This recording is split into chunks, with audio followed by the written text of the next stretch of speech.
السلام علیکم محترم ناظرین سامعین، ایک دکھیاری ماں کی سچی کہانی آپ کو سنا رہی ہوں میں۔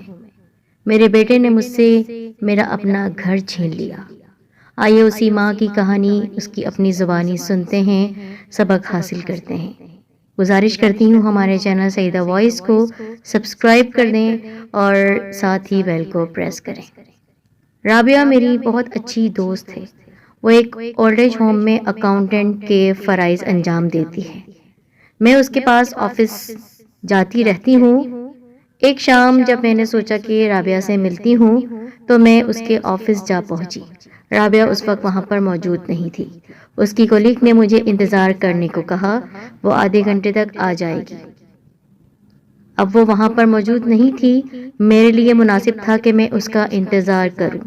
اگر میں وہاں سے چلی جاتی تو وہ مجھ سے خفا ہو جاتی اور میں اسے خفا نہیں کرنا چاہتی تھی، سو اس کا انتظار کرنے لگی۔ میں نے سوچا جب تک رابعہ نہیں آتی ہے میں اس اولڈ ایج ہوم کے پیارے پیارے ماں باپ سے مل کر آتی ہوں۔ دوسری سمت اولڈ ہوم کے کمرے تھے۔ اس سے آگے بڑا سا لان تھا جہاں پر کرسیاں بچھی ہوئی تھی۔ اندر سے میں نے دیکھا کہ ایک ضعیف خاتون نکلی، ہاتھ میں ایک لاٹھی تھامے ڈگمگاتے قدم، شاید وہ بھی باہر آ رہی تھی کسی کام سے۔ ایک دم ان کا توازن بگڑا اور وہ زمین پر بیٹھ گئی۔ میں جلدی سے ان کی طرف بڑھی اور ان کو سہارا دے کر کرسی پر بٹھایا۔ انہوں نے ممنوعیت بھری نظروں سے مجھے دیکھا اور میرے سر پر ہاتھ رکھ کر شکریہ ادا کیا۔ ان کا سلجھا ہوا انداز مجھے بہت بھایا۔ میں ان کے پاس ہی بیٹھ گئی۔ مجھ سے میرے بارے میں وہ پوچھنے لگی۔ میں نے یہ بتایا کہ میں ایک ٹیچر ہوں تو وہ بہت خوش ہوئیں اور اپنے خیالات میں کھو گئیں۔ ان کے چہرے پر ایک اداس سی مسکراہٹ پھیل گئی تھی۔ کہنے لگی، بیٹا تمہیں پتہ ہے میں ہیڈ مسٹریس کے عہدے سے ریٹائر ہوئی تھی۔ میں نے چونک کر انہیں دیکھا اور بے اختیار منہ سے نکلا، کیا آپ ہیڈ مسٹریس رہی ہیں اور اس وقت یہاں اس اولڈ ایج ہوم میں کیوں موجود ہیں؟ میرے منہ سے اچانک یہ سوال نکلا تھا۔ میں ایسا نہیں کرنا چاہ رہی تھی، بے اختیار میں نے جب یہ سوال کیا تو ان کی آنکھوں میں آنسو چھلکنے لگے۔ بس بیٹا، حالات کی ستم ظریفی اور اپنوں کی لاپرواہیاں ہیں۔ کیوں میں بچوں کو تکلیف دوں؟ زندگی تو بیت ہی گئی ہے، اب میں ان کے کام نہیں آ سکتی تو بوجھ کیوں بنوں؟ واہ رے خدا، واہ رے میرے پیارے مولا، قدرت! ماں میں کیسا خمیر ہے کہ وہ ہر حال میں اولاد کی خیر مانگتی ہے، کہ خود تکلیف میں بھی ہو مگر یہ نہیں چاہتی ہے کہ اس کی اولاد کو گرم ہوا بھی لگے۔ یہ ہے وہ ماں۔ میں نے ان کے ہاتھ پر اپنا ہاتھ رکھ دیا۔ انہوں نے دھیمے سے مسکراتے ہوئے میرا ہاتھ دوسرے ہاتھ سے تھپکا۔ ان کی مسکراہٹ میں درد چھپا ہوا تھا۔ پھر انہوں نے خلا میں دیکھتے ہوئے ایک آہ بھری، کہا کہ میرے شوہر گورنمنٹ جاب کیا کرتے تھے، 18ویں گریڈ کے آفیسر تھے۔ ہمارے 4 بچے ہیں، ایک بیٹی اور 3 بیٹے۔ بیٹی بڑی تھی، اس کی شادی کر دی گئی، وہ انگلینڈ میں ہوتی ہے۔ اس کے 2 بیٹے ہیں، اب تو ماشاء اللہ بہت بڑے ہو گئے ہوں گے۔ ان کا لہجہ نہایت معصومانہ ہو گیا تھا۔ ایک بیٹا میرا امریکہ میں ہوتا ہے اپنی فیملی کے ساتھ اور باقی 2 جرمنی میں ہیں۔ بیٹا جب شادی ہو جاتی ہے بیٹوں کی تو ماؤں کا بولنا پھر مناسب نہیں ہوتا ہے، اور مجھ جیسی ماں جس کا تو شوہر ہی اس دنیا میں نہیں تھا۔ میرے بیٹوں کی جب شادی ہوئی تو بہویں جب گھر میں آئیں، ان کو میں بوجھ لگنے لگی۔ آئے دن وہ اپنے شوہروں سے کہنے لگی کہ ہم اس گھر میں نہیں رہ سکتے ہیں، ہمیں ملک سے باہر جانا چاہیے بچوں کے بہتر آنے والے کل کے لیے۔ میرے بیٹے مجھ سے پوچھنا مناسب نہیں سمجھتے تھے اور پوچھا بھی نہیں، نہ مجھے اس بات کا شکوہ تھا۔ میں سمجھتی تھی، مجھے امید تھی کہ میرے بیٹے اپنی بیوہ بوڑھی ماں کو اس طرح اکیلے چھوڑ کر ہرگز نہیں جائیں گے، لیکن یہ میری بھول تھی اور مجھے اپنی بھول پر آج بھی ندامت ہے۔ اللہ بخشے میرے شوہر کو جنت الفردوس میں اعلیٰ مقام عطا کرے۔ بیٹا وہ میرا بہت خیال رکھا کرتے تھے۔ آج بھی ان کی یاد میرے دل کو ستاتی ہے اور یہی سوچتی ہوں کب میں ان سے جا ملوں۔ جب ان کا انتقال ہوا تب کچھ عرصے بعد میں بھی ریٹائرڈ ہو گئی۔ بچے باہر جانا چاہتے تھے، اس ملک میں نہیں رہنا چاہتے تھے، تو میں نے سوچا میں کیوں ان کی راہ میں رکاوٹ بنوں۔ ریٹائرمنٹ کا پیسہ جو مجھے ملا تھا میں نے انہیں دے دیا۔ بڑا بیٹا امریکہ چلا گیا اور منجلا جرمنی چلا گیا۔ 6 ماہ بعد دونوں نے اپنی بیویوں کو بھی بلا لیا۔ سب سے چھوٹا بھی جانا چاہتا تھا مگر گنجائش نہیں بن رہی تھی۔ میرے پاس بھی کچھ نہ بچا تھا جو میں اس کے ہاتھ پر رکھتی۔ اس کا موڈ سخت خراب رہنے لگا۔ وہ مجھ سے صحیح سے بات نہیں کرتا تھا، مجھ سے اکھڑا اکھڑا رہتا تھا۔ میرے بس میں کیا تھا جو میں کر پاتی؟ مجبور تھی، نہ زیور تھا نہ رقم جو اسے دے کر راضی کرتی۔ پھر ایک دن وہ مسکراتا ہوا آیا اور بڑے لاڈ سے میرے گلے میں بازو ڈال دیے۔ امی، میرا جرمنی جانے کا انتظام ہو گیا ہے۔ میں بھی اس کو دیکھ کر خوش ہو گئی۔ انتظام کہاں سے ہوا، کیسے ہوا، مجھے خبر بھی نہ ہوئی اور شہزاد جرمنی چلا گیا۔ اسے گئے ہوئے ابھی 3 مہینے ہی گزرے تھے کہ ایک دن میں بیٹھی تھی، اس کا فون آیا۔ امی، میں سعدیہ اور بچوں کو بلانا چاہتا ہوں، میرا ان کے بغیر دل نہیں لگتا ہے۔ میں چپ سی ہو گئی۔ تم خود سوچو بیٹا، میرے بیٹے کو اپنی بیوی اور بچے یاد آتے ہیں مگر میں بھی تو ماں تھی، کیا مجھے اپنا بیٹا اور باقی بچے یاد نہیں آتے تھے؟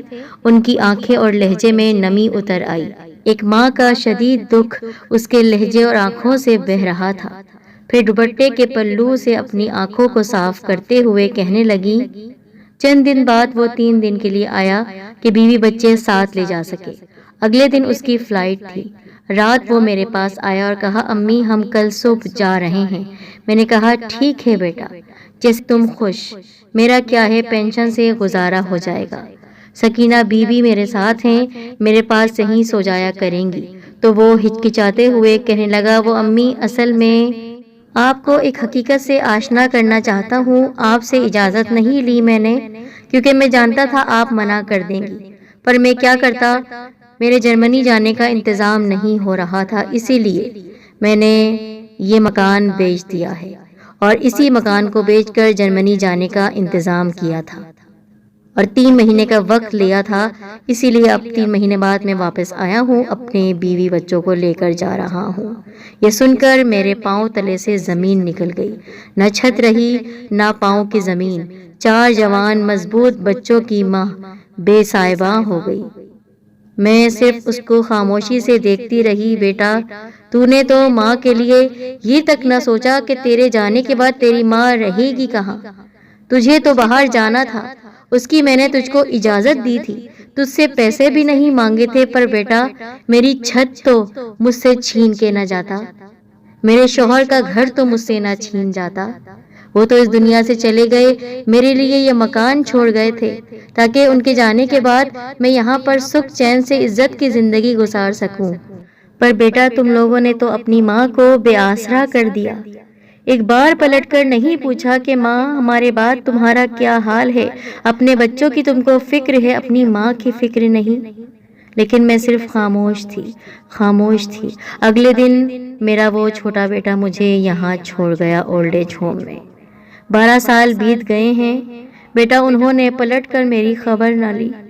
جہاں رہیں خوش رہیں، آباد رہیں۔ ایک ماں اپنے بچوں کو بد دعا نہیں دے سکتی ہے، پر دل چاہتا ہے کبھی عید بقرعید میں، کسی تہوار میں اپنے بیٹوں کی شکل دیکھ سکوں، اپنے پوتے پوتیوں کی شکل دیکھ سکوں، اپنی بیٹی کی شکل دیکھ سکوں۔ میری تو بیٹی بھی مجھ سے ملنے نہیں آتی ہے، بس ان کے لیے دعا کرتی ہوں اللہ تعالیٰ میرے بچے خوش رہیں، آباد رہیں، لیکن ان کے بچے سعادت مند ہوں۔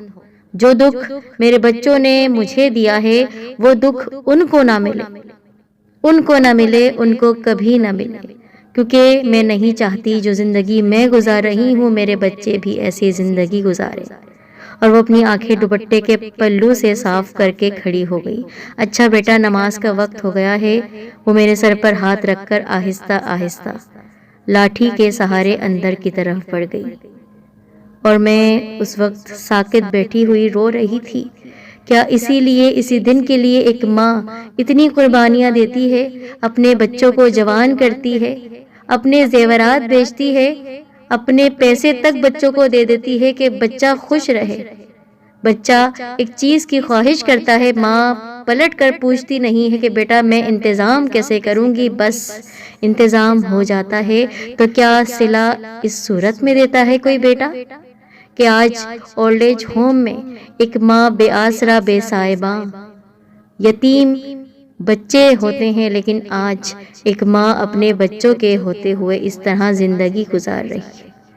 میں روتی ہوئی رابعہ کے آفس چلی گئی۔